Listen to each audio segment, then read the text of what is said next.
মাননীয় প্রধানমন্ত্রী আসবে মকসেদপুর কলেজ মাঠে 10 তারিখ, না পদ্মা সেতুর কাটে আসবে 23শে জুন। একটা সত্যি কথা কই, 23শে জুন ওই সময় আমাদের এই পাশে তো যাইতে কেটি যাবে বাপ, আমিও নিয়ত করছি যাব। ওনারে দেখতি না, আমার পদ্মা সেতুটা প্রাণের দাবি। যেই করতো আর যেই করছে তার জন্য আমি আজীবন দোয়া করব, আল্লাহ তুমি তাকে পুলসিরাত পার হওয়া আসান করে দিও। আমিন বলবেন না? গোপালগঞ্জে মানুষ যদি আমিন না করেন, আমি আমিন কোয়াবো কারে দিয়া। পদ্মার উপরে মাহফিল নিতে চাই না, খালি পদ্মা পার হওয়ার জ্বালায় 12-13 ঘন্টা বসে রয়েছি। ফেরিতে উঠে এসে মাঝ নদীতে এসে ফেরি আটকে গেছে। ফেরির দোকানে যা ছিল সব খাওয়া দাওয়া হয়ে গেছে সকাল হতে হতে। এরপরে না খাইয়ে মরার কায়দা, টলারে টলারে স্পিরিট বোটে নিয়ে আমাকে খাওয়াইছে। কি কষ্ট করছি। আল্লাহ তাআলা যদি পদ্মা সেতু রানিং করে দেয় তাহলে আমাদের আশা করি এই কষ্ট থাকবে না ইনশাআল্লাহ। নেত্রী আসবেন, এই উপলক্ষে দেশের সব আমলিগালারা যাবে, অন্য দলও যাবে, খালি আমলিগ যাবে তা না, সবাই যাবে, যারাই আছে টুকিটাকি যাবে সবাই। এখন একেবারে মাঠ পর্যায়ের খুব কড়া নেতা, আমলিগের নামে বিপক্ষে কইলেই তার সাথে কাজি লেগে যায়। এই লোকও গেছে সে জায়গা, দল নিয়ে বিশাল এক বাহিনী নিয়ে, মুখে নৌকা, মুখে কি নৌকা, স্লোগান দেয় নৌকা। যাওয়ার সময় কেরা যেন ধান কাটছে, ওহিনতে 1 মুঠ ধান তৈরি নিয়ে গেছে, হাতে ধানের শীষ, মুখে নৌকা।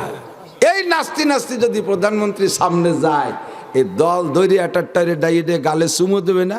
টিবলের পানি চৈত্র মাসে থাকে না, ওই যশোর এলাকায় টিবলের পানি চৈত্র বৈশাখ মাসে থাকে না, একসময় ফুরাইয়া যায়, পুকুরের পানি শুকাইয়া যায়। জীবন ভরে কাঁদবেন, আল্লাহর রহমতে চোখের পানিতে কম পড়বে না।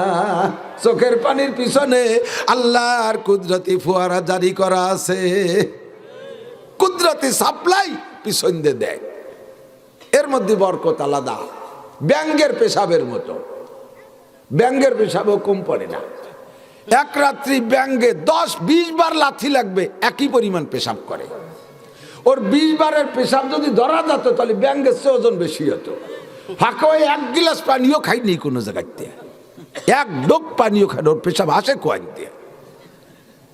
ওর পেশাবের ভিতরে আল্লাহর দেওয়া বরকত আছে, ওর পেশাব হলো আল্লাহর দেওয়া পুরস্কার। কোন সুবহানাল্লাহ। নমরুদ যখন ইব্রাহিম খলিলুল্লাহ আলাইহিস সালামকে পোড়ানোর জন্য বিশাল অগ্নিকুণ্ডলী তৈরি করেছে, 60,000 টন, 60,000 টন শাল কাঠ আর লোহা কাঠ এক জায়গায় স্তূপ কইরা 1 সপ্তাহ পর্যন্ত তেল মারছে, চতুর্দিক দিয়ে ফুঙ্কার দিয়া 1 সপ্তাহ পর্যন্ত আগুন জ্বালাইছে। 1.5 মাইল উঁচু হয়ে গেছে আগুনের শিখা। এই আগুন নিবানোর জন্য তৎকালীন দুনিয়ায় কোনো মেশিন তৈরি হয় নাই। ফেরেশতারা গিয়ে ইব্রাহিম আলাইহিস সালামকে বলেন, আপনি অনুমতি দিলে সাগরটারে উল্টাইয়া না পানির উপরে ঢেলে দে, নিবেই দেই।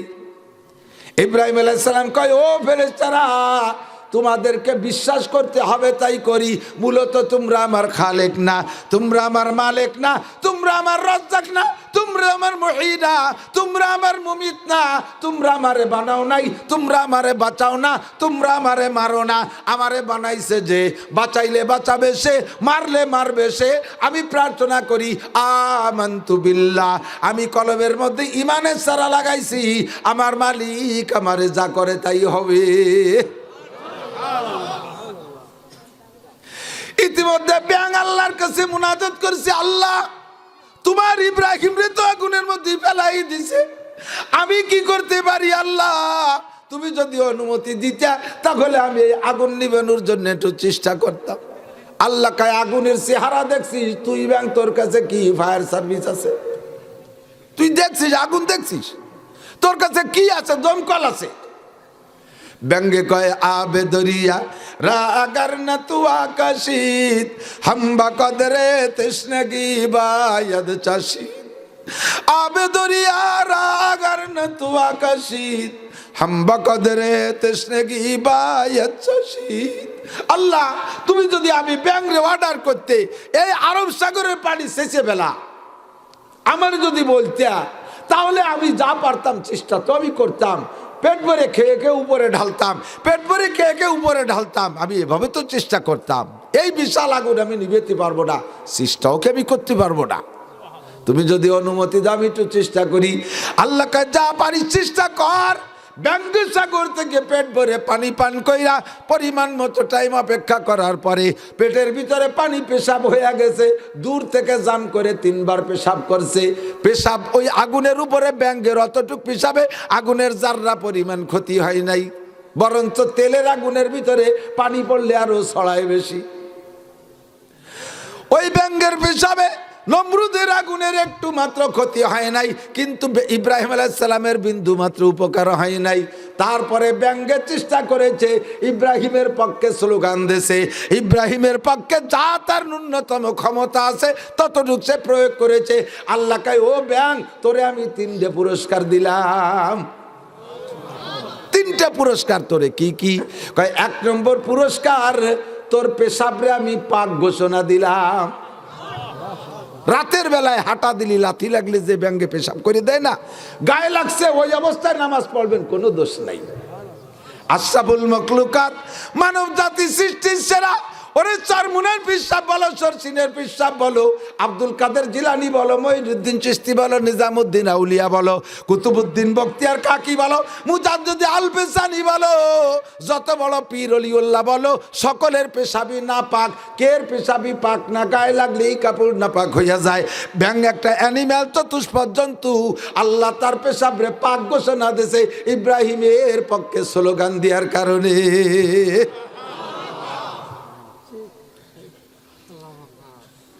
2 নম্বর পুরস্কার, ও ব্যাং তোর পেশাবে কোনো দিন কম পড়বে না, তোর পেশাবে বরকত দিয়ে দিলাম। 1 রাত্রে 100 বার যদি পেশাব করিস তাহলে মাঝে তোর 1 গ্লাস পানি খাওয়া লাগবে না, পেশাব করিই যাবি, যত লাগে করতে থাকবি, পেশাবে কম পড়বে না। কোন সুবহানাল্লাহ। 3 নম্বর পুরস্কার, যেই ব্যাঙ্গে ক্ষতি না করে, যেই ব্যাঙ্গে ক্ষতি না করে, এই জাতীয় ব্যাং যদি খালি খালি কেউ অনার্থক মেরে ফেলে, একটা ব্যাং মারলে যে গুনাহ হয় ওর কাফারা দেয়া লাগে একটা খাসি জবাই দিয়ে লুটোই দেওয়া। ও মুসলমান, তাহলে ব্যাংটা এতটুক খেদমত করে কয়টা পুরস্কার নিল?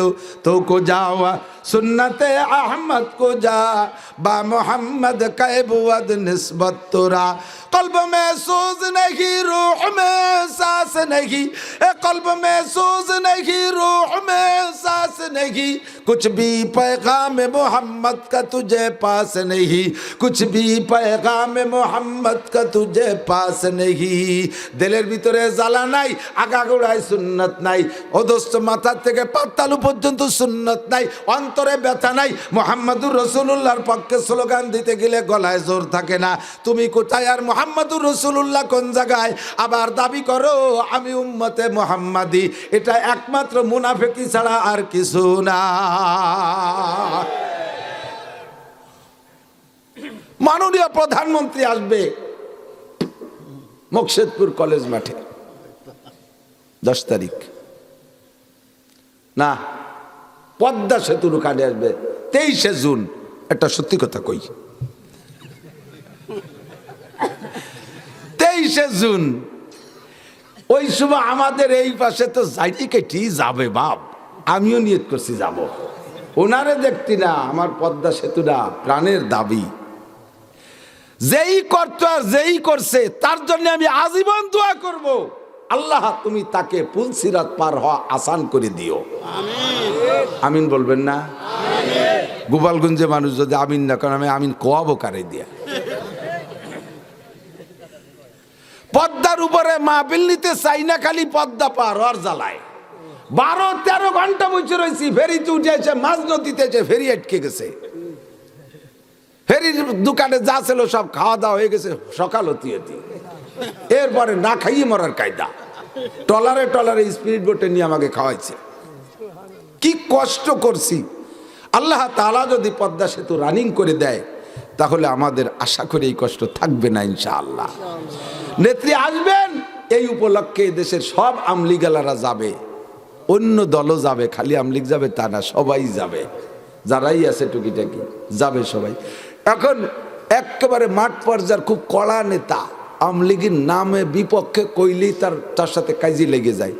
এই লোকও গেছে সে জায়গা, দল নিয়ে, বিশাল এক বাহিনী নিয়ে, মুখে নৌকা, মুখে কি নৌকা, স্লোগান দেয় নৌকা। যাওয়ার সময় কেরা যেন ধান কাটছে, ওহিনতে এক এক মুঠ ধান হাতে নিয়ে গেছে, হাতে ধানের শীষ, মুখে নৌকা। এই নাস্তি নাস্তি যদি প্রধানমন্ত্রী সামনে যায়, এই দল দৈরি আটারটারে ডাইয়ে গালে চুমো দেবে না, স্যান্ডেল দিয়েও বাড়ি হবে না, রাগ করে। শয়তান, দুকাবাজ, মুনাফিক, মুখে কইস নৌকা, হাতে ধানের শীষ, ঠিক কি ঠিক না? ও দোস্ত, মুখে নৌকা হয়ে যদি হাতে ধানের শীষ হইলে দলের কাছে মুনাফিক হও, তাহলে মুখে মুহাম্মাদুর রাসূলুল্লাহ কইয়া চুল কয়টা কেন মুহাম্মাদি চুল না, চুল কয়টা কেন Italy cutting, Francis cutting, Australia cutting, সোর কাটিং আর লুসো কাটিং এর চুল কাইটা তুমি কও মুহাম্মাদুর রাসূলুল্লাহ। মুখখানের দিকে তাকাইলে বোঝা যায় না এটি মুহাম্মাদি মুখ না, এটা হরিপদ মার্কা মুখ, এটা হরিপদ গৌর গোবিন্দ ব্যানার্জি চ্যাটার্জি ভট্টাচার্য মার্কা মুখ, অথচ সেই মুখ দেখো লা ইলাহা ইল্লাল্লাহ মুহাম্মাদুর রাসূলুল্লাহ ইন্নাকা লামিনাল মুনাফিকিনা হাক্কা। আল্লাহ কয় তুই পাক্কা মুনাফিক, হাতে তোর ধানের শীষ, মুখে তোর নৌকা, হাতে তোর আগাগোড়া সব জায়গা ইহুদ নাসারাদের সুন্নাত, আর মুখে বলো মুহাম্মাদুর রাসূলুল্লাহ। সব ঠিক, আবার যা করবো তাও ঠিক। এটা আর এক ডবল মুনাফিকি। এরে কোন ক্লাসের মুনাফিক? একজন আছে হুজুর আমার এই জায়গা একটু বুঝাই দেন দি, কিতাবের আমরা পড়াই তো, কিতাবের কোন জায়গা বুঝিস রে? তাই হুজুর কোন জায়গা বুঝিনি, তাও বুঝিনি। এর যে কোন জায়গা বুঝিনি আমি তাও বুঝি রে। আরবিতে এরকম জাহেলে মুরাক্কাব, ডবল জাহেল, ডবল মূর্খ। মুখে বলি যে ঠিক, আবার আগামীকাল যে যাইবে ঠিকের উপর আছে সেই অবস্থানের পর ঠিক। এটা আর এক মুনাফিকি। কতক্ষণ আল্লাহ নবী বলেন মান তামাসসাকা বিসুন্নতি ইনদা ফাসাদে উম্মতি ফালাহু আজরু মিয়াতি শাহীদ। যে সময় দুনিয়ার থেকে সুন্নাতগুলি মিটে যাওয়ার সম্ভাবনা দেখা দেবে, ওই সময় যদি একটা সুন্নতের পর আমল করো আমার উম্মত, আমার সাথে উহুদ, বদর আর খন্দকে যায়া, আমার সাথে উহুদের ময়দানে যে 70 জন শহীদ হয়েছে, বদর প্রান্তরে 14 জন শহীদ হয়েছে, বিভিন্ন যুদ্ধে যারা শহীদ হয়েছে, এই সাহাবা শহীদের 100 শহীদের সওয়াব, 100 শহীদের সওয়াব একত্রিত করলে যেই পরিমাণ হবে, আখেরি জামানায় ফিতনার জামানায় একটা সুন্নতের পর আমল করলে তারে সেই পরিমাণ সওয়াব দেওয়া হবে।